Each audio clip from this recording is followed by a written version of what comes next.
Good morning students, आप देख रहे हैं आपका अपना यूट्यूब चैनल केमिस्ट्री पॉइंट।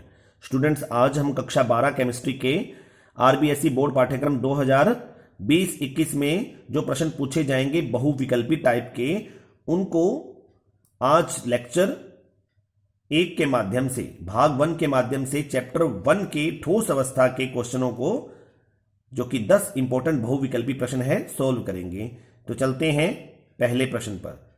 क्रिस्टलीय ठोस है कांच, हीरा, रबर, ये सभी। तो क्रिस्टलीय ठोस का मतलब होता है जो ठोस निश्चित ज्यामिति या आकृति में मिलता है, वो क्रिस्टलीय ठोस कहलाता है। तो हम जानते हैं कांच और रबर जो होते हैं, इनकी कोई निश्चित आकृति या ज्यामिति नहीं होती, जबकि हीरा जो होता है, हीरे की निश्चित ज्यामिति होती है, आकृति होती है।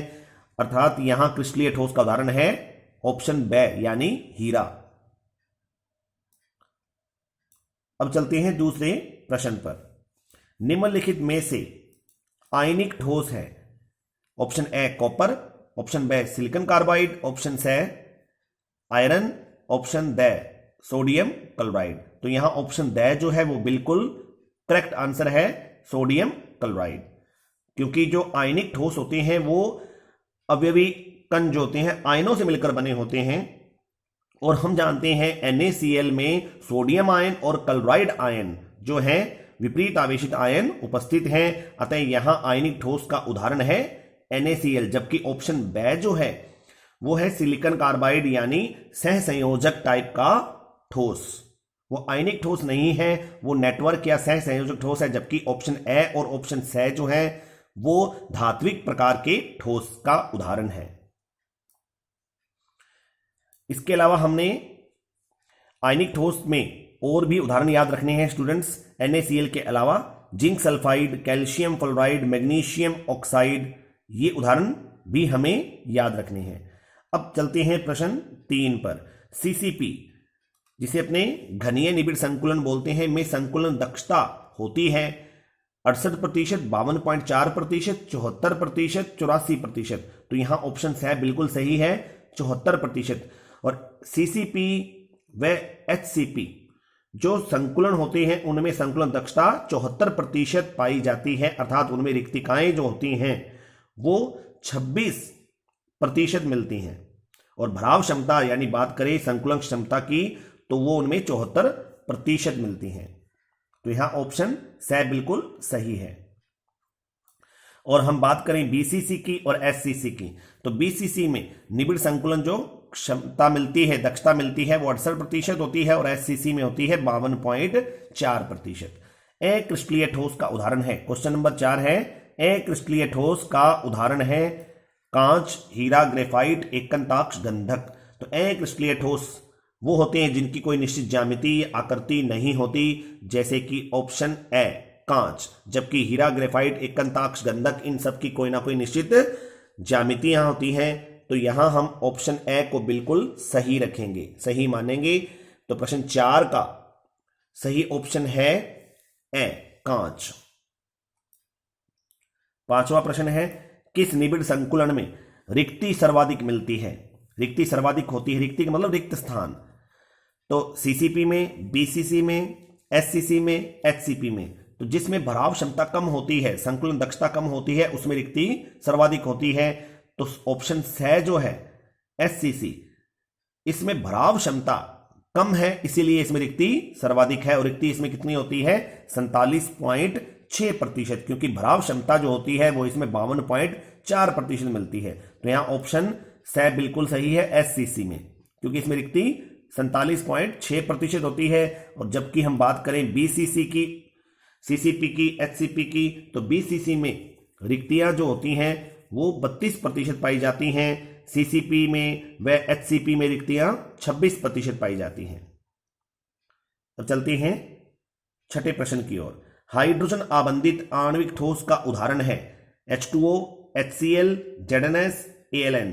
तो यहां ऑप्शन ए बिल्कुल सही है, H2O। हाइड्रोजन आबंधित आणविक ठोस के उदाहरणों में हाइड्रोजन बंध जिनमें उपस्थित होगा वो इनके उदाहरण बनेंगे। तो H2O में हम जानते हैं हाइड्रोजन बंध मिलता है, और H2O जब ठोस रूप में आता है तो उस ठोस को क्या बोलते हैं? हाइड्रोजन आबंधित आणविक ठोस, यानी जो बर्फ है। वो किस प्रकार के आणविक ठोस का उदाहरण है? हाइड्रोजन आबंधित आणविक ठोस का उदाहरण। तो यहां ऑप्शन ए बिल्कुल सही है। इसके अलावा हमें हाइड्रोजन आबंधित आणविक ठोस के अन्य उदाहरण भी याद रखने हैं, वो है NH3 और HF, यानी ठोस अमोनिया और ठोस हाइड्रोजन फ्लोराइड।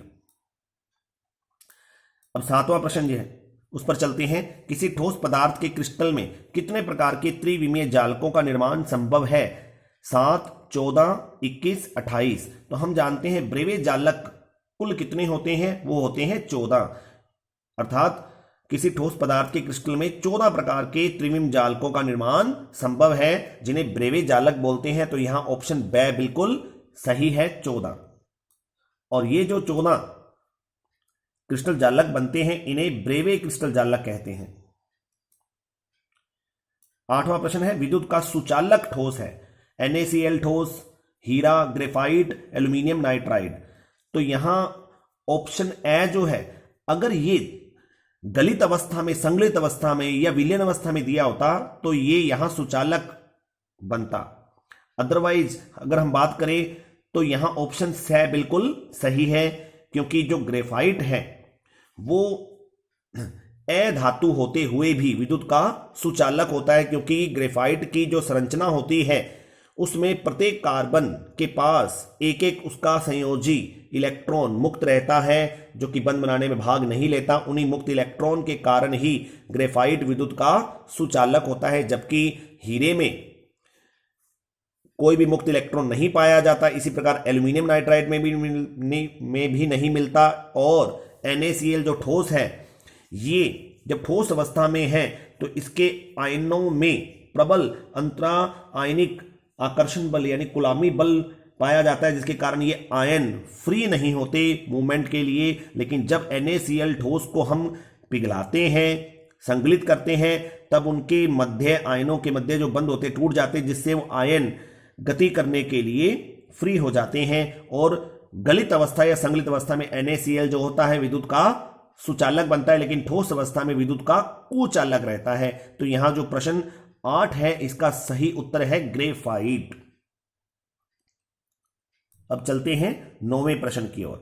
वर्गाकार निबिड़ संकुलन में धातु की समन्वय संख्या होती है 8, 12, 16, 4। तो ऑप्शन डी बिल्कुल सही है। वर्गाकार निबिड़ संकुलन द्विविमीय निबिड़ संकुलन में पाई जाने वाली एक व्यवस्था होती है, और उसमें जो धातु यानी अवयवी कण है उसकी समन्वय संख्या यानी उपसह संयोजन संख्या, यानी एक कण कितने कणों को स्पर्श करेगा, एक परमाणु या एक धातु कितने अन्य धातु को या अन्य परमाणुओं को या अवयवी कणों को कितने को स्पर्श करेगा, वो उसकी समन्वय संख्या होगी।